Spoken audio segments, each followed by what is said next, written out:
स्वागत है आपका। गौरव शुक्ला मैं हूं आपके साथ। कोरोना के खिलाफ जंग में राज्य से लेकर केंद्र सरकारें और देशवासी हर संभव कोशिश कर रहे हैं इससे लड़ने के लिए, लेकिन कोरोना की दूसरी वेव से शायद हमने कोई सीख नहीं ली और उसका खामियाजा पूरा देश भुगत रहा है। और शायद ये लापरवाही का ही नतीजा है कि हमारा हेल्थ सिस्टम भी धराशायी हुआ नजर आ रहा है और ऊपर से वैक्सीनेशन की किल्लत भी पहाड़ सी चुनौती साबित हो रही है। लेकिन इस सबके बीच कुछ राज्य सरकारें विदेशों से भी अब कोरोना की वैक्सीन मंगवाने के ऊपर विचार कर रही हैं। केंद्र और राज्य सरकारों के बीच वैक्सीन को लेकर तनातनी के बीच यह खबर वैक्सीन का इंतजार कर रहे लोगों के लिए राहत भरी है। लेकिन दूसरी तरफ बात लॉकडाउन की भी आज होगी। क्या लॉकडाउन की वजह से कोरोना के केसेस कम हुए हैं? बहुत सारी मुश्किलों के बावजूद लोगों ने लॉकडाउन के बीच राज्य और केंद्र सरकार का सहयोग दिया है। लोग अपने घरों में कैद होने के लिए मजबूर थे, लेकिन सहयोग किया। हर किसी के जहन में इस बीच सवाल है। सवाल ये कि क्या कोरोना की चेन को तोड़ने में हम कामयाब हुए? क्या कोरोना का कोहराम इस लॉकडाउन से कम हुआ या होगा? चलिए आज हमारी इस खास पेशकश में हम आपको यह भी बताएंगे, आंकड़ों के जरिए बारीकी से समझने की कोशिश करेंगे कि लॉकडाउन से कितना फायदा हुआ और कितना कारगर यह कोरोना की चेन को तोड़ने में साबित हुआ। इस बीच जिन लोगों ने कोविशील्ड की पहली डोज ले ली है, ले चुके हैं कोविशील्ड की पहली डोज, उनके लिए भी आज की खास पेशकश में अहम खबर है। कोरोना की दूसरी लहर के कहर को कम करने के लिए देश के कई राज्यों में लॉकडाउन है और कई राज्य में इसके सकारात्मक असर नजर आने लगे हैं, यानी वहां पर कोरोना का कहर थोड़ा कम भी हुआ। लेकिन कुछ राज्यों में अभी भी इंतजार जारी है कि कोरोना अपनी पीक से नीचे आए और लोगों को कुछ राहत मिले। चलिए इस रिपोर्ट के जरिए आपको दिखाते हैं, आंकड़ों के जरिए समझने की कोशिश करेंगे कि लॉकडाउन कितना कारगर साबित हुआ है।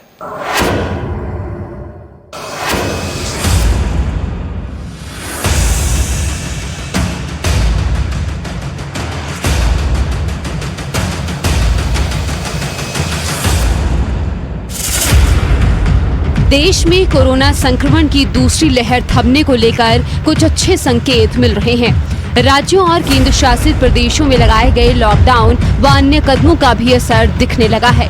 सरकार के मुताबिक महाराष्ट्र, उत्तर प्रदेश, दिल्ली, राजस्थान, छत्तीसगढ़, बिहार, गुजरात, मध्य प्रदेश और तेलंगाना उन 18 राज्यों और केंद्र शासित प्रदेशों में शामिल हैं जहां कोविड-19 संक्रमण के दैनिक मामलों में लगातार गिरावट दर्ज की जा रही है। हेल्थ मिनिस्ट्री ने लॉकडाउन का फायदा बताया और इसके लिए पुणे का उदाहरण दिया। मिनिस्ट्री के जॉइंट सेक्रेटरी ने कहा कि सख्त कंटेनमेंट का फायदा होता है। अगर पुणे को देखें तो मार्च में वहां केस पॉजिटिविटी रेट 69.7% थी, जो अब घटकर 23% पर आ गई है। हरियाणा कोरोना की दूसरी लहर का सामना कर रहा है। ये दूसरी लहर प्रदेश के लिए बेहद खतरनाक साबित हो रही है। इस दौरान कोरोना संक्रमण की रफ्तार तेजी से फैली। दूसरी लहर में कोरोना पहले से ज्यादा संक्रामक साबित हुआ और कुछ ही दिनों में नए संक्रमित मामलों ने पिछले सारे रिकॉर्ड तोड़ दिए। हरियाणा सरकार का कहना है कि छूट मिलने पर लोगों ने ज्यादा लापरवाही की और इसी वजह से प्रदेश भर में लॉकडाउन का ऐलान करना पड़ा। लेकिन हरियाणा में अभी तक लॉकडाउन का ज्यादा असर नहीं दिख रहा। संक्रमण तेजी से बढ़ रहा है। इस बार संक्रमण गांव में ज्यादा है। गांव-गांव कोरोना की चपेट में हैं। अभी भी प्रदेश में एक्टिव मरीजों की संख्या लगातार बढ़ती रही है। रोजाना 100 से ज्यादा कोरोना संक्रमित मरीजों की मौत से हरियाणा में मई का महीना ज्यादा जानलेवा साबित हो रहा है। प्रदेश के मुखिया और स्वास्थ्य मंत्री बार बार लोगों से अपील कर रहे हैं कि लॉकडाउन का पालन करें। लॉकडाउन का फैसला मजबूरी में लिया गया है। मैंने अधिकारियों को आदेश दिए हैं कि लॉकडाउन को पूरी सख्ती के साथ लागू किया जाए। जनता से भी हमने अपील की है कि वो अपने घरों में रहें, घरों से बाहर ना निकलें और कोई भी आदमी बिना वैलिड डॉक्यूमेंट के जिन कैटेगरीज को छूट दी है वो बिना वैलिड डॉक्यूमेंट के घर से बाहर ना आए। अगर आएगा तो हमने कह दिया कि उसके खिलाफ सख्त कार्रवाई की जाए। चलिए मई के आंकड़ों से समझते हैं कि हरियाणा में लॉकडाउन का कितना असर रहा। मई के शुरुआती दिनों की बात करें तो 3 मई को हरियाणा में 12,885 कोरोना केस दर्ज किए गए थे, जबकि 7 मई को ये संख्या बढ़कर 13,867 हो गई। 10 मई को आंकड़ा थोड़ा घटा और गिनती 12,718 हुई। 12 मई को 12,490 नए केस दर्ज किए गए। वहीं कोरोना से हुई मौतों का जिक्र करें तो शुरुआती दिनों में 3 मई को 140 मरीजों की जान गई। 7 मई को ये आंकड़ा 162 तक पहुंच गया। 10 मई को 161 मरीजों की जान गई तो 12 मई को 165 कोरोना मरीजों ने अपनी जान गंवा दी।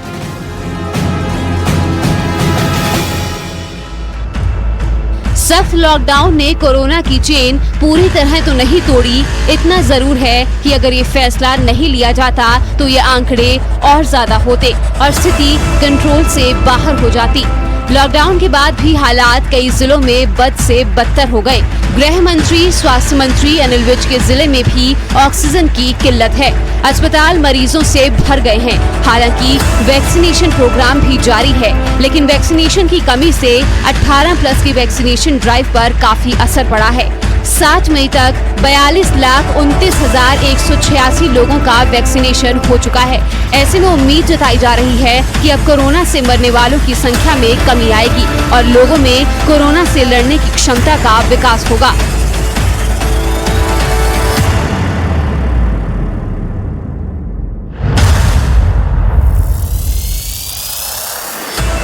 राजधानी दिल्ली में 19 अप्रैल से लॉकडाउन लगा है, जिसे केजरीवाल सरकार की तरफ से चौथी बार बढ़ाकर 17 मई तक के लिए कर दिया गया। लॉकडाउन के दौरान ही यहां पॉजिटिविटी रेट में काफी कमी आई है। सबसे ज्यादा राहत की बात ये है कि दिल्ली में अब पॉजिटिविटी रेट 20% से नीचे आ गई है, जो 14 अप्रैल के बाद सबसे कम है। अब यहां कोरोना पॉजिटिविटी रेट 19.1% पर आ गया है। मालूम हो कि 12 अप्रैल के बाद ऐसा पहली बार हुआ है जब नए मामले इतने कम आए हैं। 12 अप्रैल को 11,491 नए मामले सामने आए थे, यानी दिल्ली में लॉकडाउन का असर हो रहा है। कोरोना की रफ्तार धीमी पड़ी है। हरियाणा के बाद पंजाब में भी लॉकडाउन लगा दिया गया। राज्य में 15 मई तक मिनी लॉकडाउन रहेगा। ये फैसला कोविड के बढ़ते मामलों के कारण लिया गया है। मिनी लॉकडाउन में राज्य में कई नई पाबंदियां लगा दी गई हैं, लेकिन मिनी लॉकडाउन से क्या कोरोना की रफ्तार कम हुई, आंकड़ों के जरिए जानते हैं। पंजाब में 3 मई को 6,772 नए कोरोना केस दर्ज किए गए। 7 मई को ये आंकड़ा 8,000 के पार पहुंच गया। 10 मई को 8,549 नए केस सामने आए तो 12 मई को 8,271 नए केस दर्ज किए गए। वहीं मौतों की बात की जाए तो पंजाब में 3 मई को 155 लोगों की कोरोना से जान गई थी। 7 मई को ये आंकड़ा 165 पर पहुंचा। 10 मई को 198 मरीज कोरोना की भेंट चढ़ गए। 12 मई को ये आंकड़ा 193 पर रहा। अगर इस आंकड़े के आधार पर देखें तो मिनी लॉकडाउन से कोरोना पर काबू तो नहीं पाया जा सका, लेकिन हालात बद से बदतर हो सकते थे अगर ये पाबंदियां नहीं होती, क्योंकि सख्ती के बावजूद कोरोना को रोक पाना कितना मुश्किल है ये आंकड़े बता रहे हैं। हरियाणा हिमाचल के पड़ोसी राज्य हिमाचल प्रदेश में भी कोरोना कर्फ्यू है। हिमाचल प्रदेश में 16 मई की रात तक कर्फ्यू रहेगा। इसके साथ ही प्रदेश में धारा 144 लागू है। बेकाबू हो रहे कोरोना संक्रमण की चेन तोड़ने के लिए प्रदेश मंत्रिमंडल ने ये फैसला लिया था। कोरोना कर्फ्यू की अवधि के दौरान सभी निजी और सरकारी कार्यालय बंद रखने का फैसला हुआ।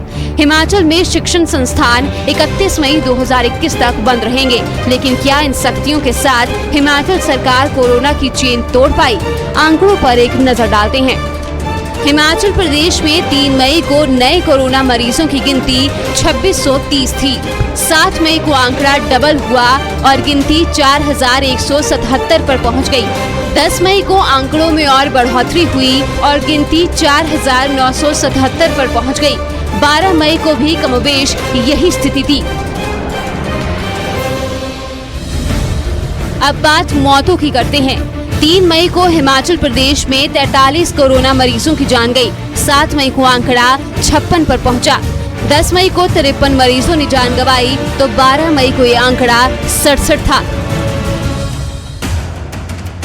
कुछ एक्सपर्ट्स का मानना है कि महाराष्ट्र, दिल्ली, केरल जैसे राज्यों में कोरोना की दूसरी लहर का पीक जा चुका है, जबकि पंजाब, हरियाणा, हिमाचल में मई के आखिर तक पीक आ सकता है। सख्ती के बावजूद यहां अभी भी कोरोना को काबू नहीं किया जा सका है।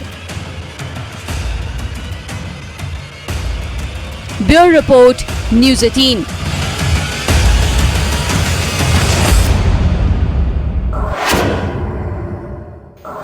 और अब बात करते हैं वैक्सीन की। देश में वैक्सीन की किल्लत के बीच कुछ राज्यों ने विदेशों से वैक्सीन मंगवाने का फैसला किया और ग्लोबल टेंडर जारी करने का फैसला किया गया है ताकि विदेशों से वैक्सीन मंगवाकर लोगों को, अपने राज्य के लोगों को वैक्सीन उपलब्ध करवाई जा सके।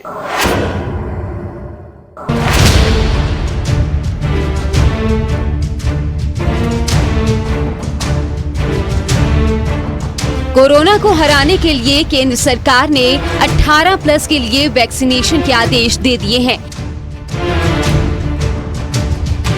लेकिन इनके वैक्सीनेशन के लिए देश में वैक्सीन की भारी किल्लत है। बेकाबू कोरोना के कारण फजीहत झेल रही केंद्र सरकार ने इस बारे में पहले ही अपने हाथ खड़े कर दिए हैं। 18 प्लस के लोगों के वैक्सीनेशन के लिए देश में पर्याप्त वैक्सीन नहीं मिलने पर अब कुछ राज्य सरकारें विदेशों से सीधे वैक्सीन खरीदने जा रही हैं।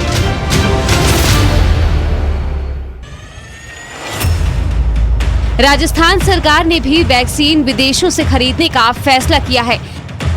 मुख्यमंत्री अशोक गहलोत की अध्यक्षता में बुधवार शाम को हुई कैबिनेट की वर्चुअल बैठक में कोरोना वैक्सीन आयात करने के लिए ग्लोबल टेंडर की मंजूरी दी गई। अब वैक्सीन खरीदने के लिए जल्द सरकार ग्लोबल टेंडर जारी करेगी। देश में कोविड वैक्सीन की कमी के कारण कई प्रदेश दूसरे देशों से वैक्सीन लेने हेतु ग्लोबल टेंडर निकाल रहे हैं। बेहतर ये होता कि केंद्र सरकार ग्लोबल टेंडर निकालकर वैक्सीन खरीदती एवं राज्यों में वितरण करती तथा बाद में इसका भुगतान राज्य सरकारें कर लेती।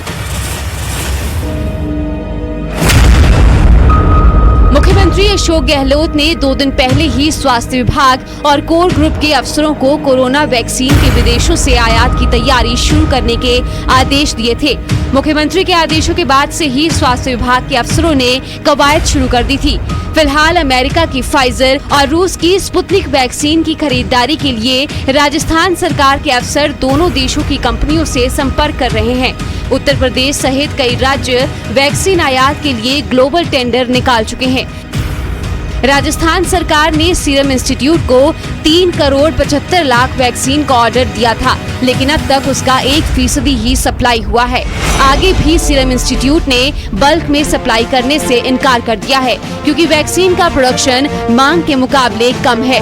इसलिए राजस्थान सरकार ने विदेश से वैक्सीन आयात का फैसला लिया है। देश में बनी वैक्सीन पर 5% GST लग रहा है।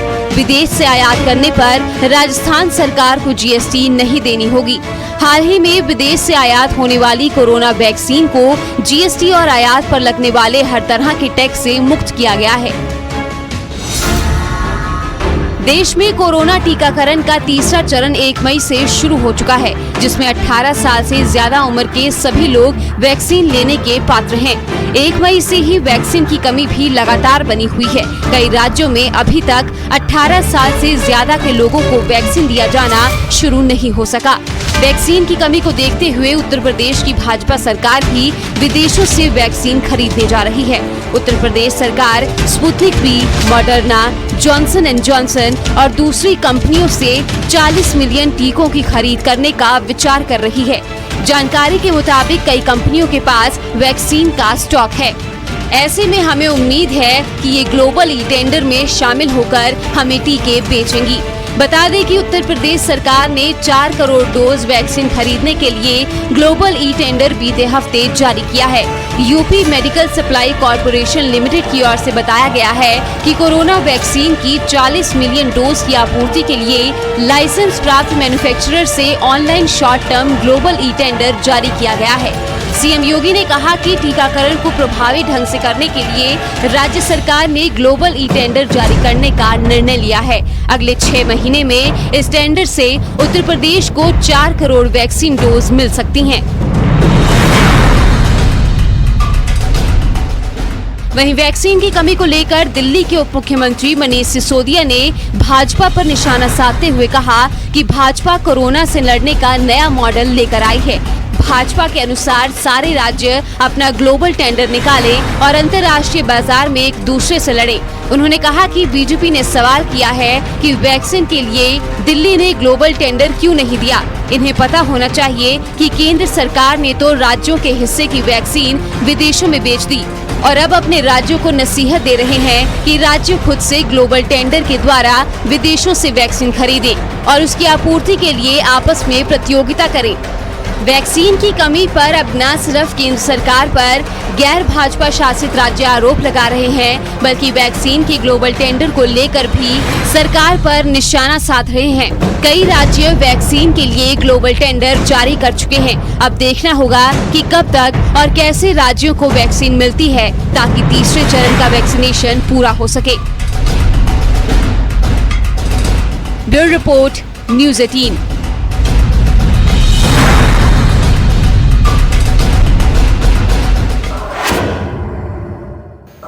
चलिए बात करते हैं कोविशील्ड वैक्सीन की। इम्यूनाइजेशन पर नेशनल टेक्निकल एडवाइजरी ग्रुप की तरफ से सिफारिश की गई है कि जो कोविशील्ड वैक्सीन है उसके 2 डोज के बीच का जो अंतराल है उसको बढ़ाया जाए, 12 से 16 हफ्ते किया जाए, जो मौजूदा समय में 6 से 8 सप्ताह का ही है। और आपको यह भी बता दें कि इन सिफारिशों में कोवैक्सीन में किसी तरह के बदलाव की बात नहीं की गई है।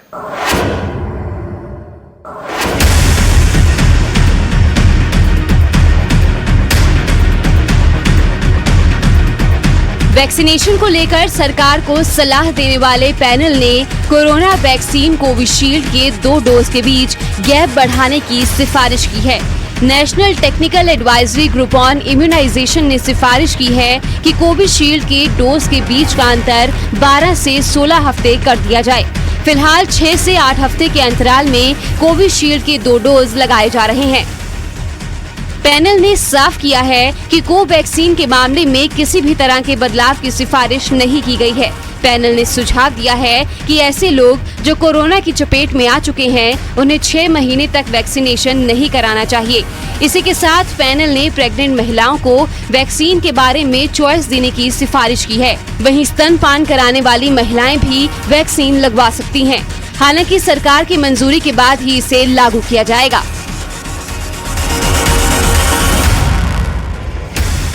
इससे पहले केंद्र सरकार ने कोविशील्ड वैक्सीन के 2 डोज के बीच का समय पहले से 2 हफ्ते ज्यादा कर दिया था।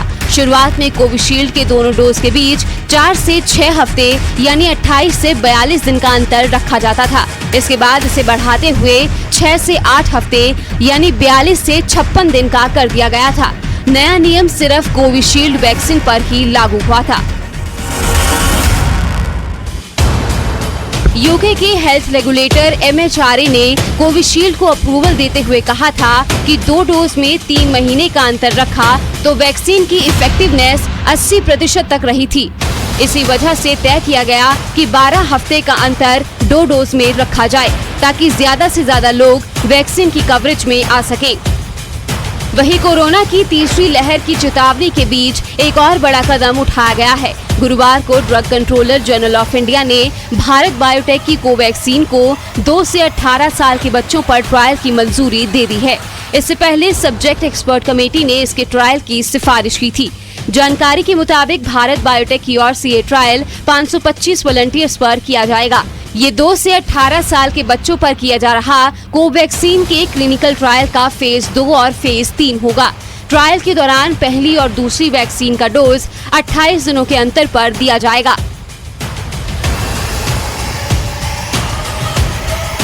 Bureau report, news 18।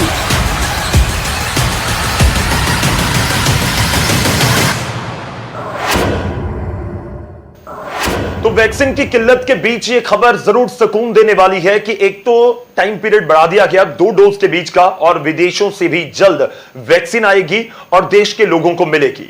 इसी तरह से हमारी कोशिश रहेगी आप तक हर जानकारी पहुंचाते रहें। इस बीच आप कोशिश कीजिए मुंह पर मास्क लगाने की और सोशल डिस्टेंसिंग रखने की। फिलहाल इस खास पेशकश में इतना ही, इजाजत दीजिए, धन्यवाद।